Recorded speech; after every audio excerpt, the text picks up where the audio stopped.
good. Can we just start off with any fresh injury concerns, if you can share that information? Well, look, like everybody, we've got a few injuries and a few players out, but we've also got some coming back as well, hopefully. Ryan Fredericks is doing a bit better, so is Arthur. So we've got some good news from that side. We've got a concern about Thomas Souček because of his stitches in his head. So that's something we're concerned about. But probably no different from any other club in the Premier League, got some injuries. Just on Mikel Antonio, I know you touched on it during the week. If he is selected tomorrow, that'll be 3 games in 6 days. Are you feeling more comfortable that he can cope with a schedule like that? And are you doing anything to help him cope with a schedule like that? Well, I think Mick himself has done an awful lot to get himself prepared better. Even though he's gone with Jamaica, I think that he's in much better physical condition than he's been before. I think he's looking after himself much better. And I think he is more capable of playing the games. And also, sometimes when you're pushed to do it, you have to do it. So we need him. He's an important member of our squad and our team. We are mindful that we do try to give him some time off when we can. We didn't play him in all the other rounds of the cup, for example, at times. So we've tried to prepare him the best we can. And I've got to say, he's had a great start to the season. And he got a goal the other night. I hope he starts going on a really good goal scoring run now. David, I must ask you about Andrei Yarmolenko. Wasn't involved on Wednesday, of course. Has he been training and will he be available on Saturday? And have you made that decision? Yeah, he has been training, but he won't travel to Liverpool with us. I don't think he's quite ready, and we want to give him every opportunity to do everything he can for his family and for his country. And I think he just feels a little bit bogged down with the whole situation at this present time, so he won't travel with us to Liverpool. Yeah, we can't even imagine how difficult a time it is for him. Just from what you've seen and when you've spoken to him, how is he, and how hard is it for you to find ways to try and help him? Well, we can only give him our full support. The club, we continually ask if there's anything we can do. It's a difficult situation. I spoke with him this morning for probably 20 minutes about it and tried to ask a few questions about what's going on, etc., etc. But it's really difficult because nobody's ever been in this circumstances before, and I hope I'm never in it again. But look, coming into training sometimes makes things feel a little bit better for him, and we try to give him a bit of release from that. But we also want to do everything we possibly can for him and his family. Just on that, I mean, as a manager, you obviously want to help all of your players and obviously have some sort of kind of control being a manager. Do you almost feel helpless? Have you ever felt as helpless as this when it comes to a situation like this? Well, I feel helpless as much as that we as a country, not just me as a football manager, we as a country and as a population, I think we all feel as if we can't do enough, and we're just hoping that our government and all the other governments do everything they possibly can to make this as difficult a situation as possible. So we're all helpless, really. Just a final one from me, David. You were very honest after that defeat in the Cup to Southampton, saying if the players don't improve, you've got nothing to play for. Those comments to me almost felt like a crossroads, like a line in the sand.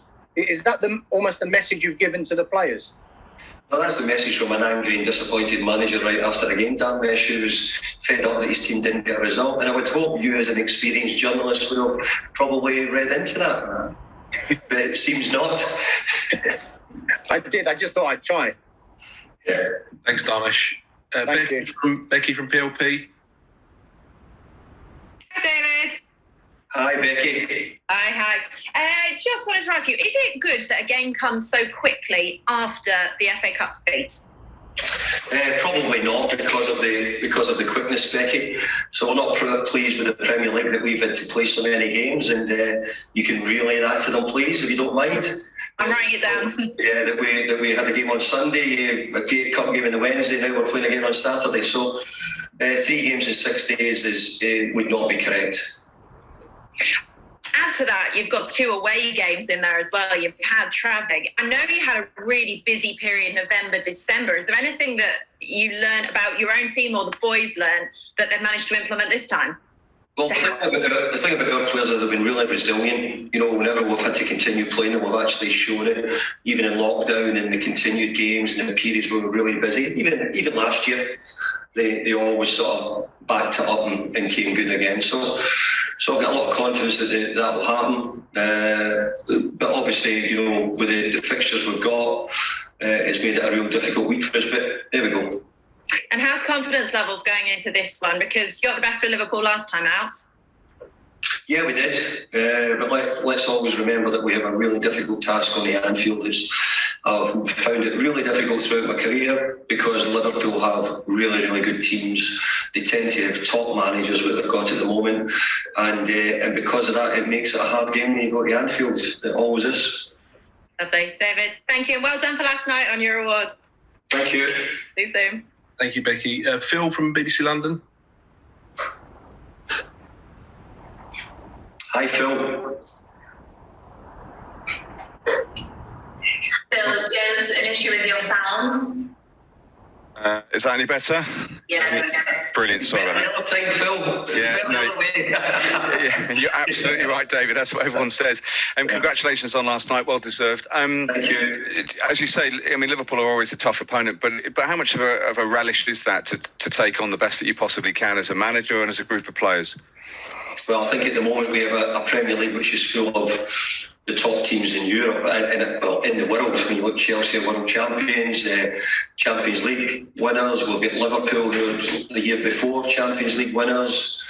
We've got Manchester City, who we know are arguably the best team in Europe, wherever you look at the moment. So the Premier League's so difficult, but also so good that you've got those levels of games. We have great atmospheres in stadiums, so there's so much in the Premier League which is so good. But sometimes going to Anfield is very difficult, and it has been for me over many years. But hopefully it gets better this time. Absolutely. I suppose Liverpool played midweek as well, and they had a game last weekend. So there's no necessarily advantage that one team would have got. I know a very busy schedule for you and for them as well. Does that make it slightly fairer? Well, if you give me half of their squad, Phil, I might have said it ends up fairer. But other than that, yes, you're right, it is very fair. And just finally, in regards to us, we're also looking at leadership as well. You've had a great leader in Mark Noble. You've got a young man out there now who wears the captain's armband in Declan Rice. What is it that makes good leaders from your perspective when you're looking at selecting someone to have an armband or to be a leader at a training ground or during a 90 minutes? Well, I think there's. I look at some exceptional leaders for England. I look at John Henderson as one. I look at Harry Maguire, Harry Kane. I look around at so many people who are excellent leaders. And I think the good thing with Declan Rice has had is the opportunity to see how they operate, see how they work. And then he's also had a brilliant, loyal captain who has for many years carried the dressing room, a football club at West Ham here in Mark Noble. So you hope that if Declan's get a bit of sense, he's looking at them, how do they do it? How's the best way to operate here?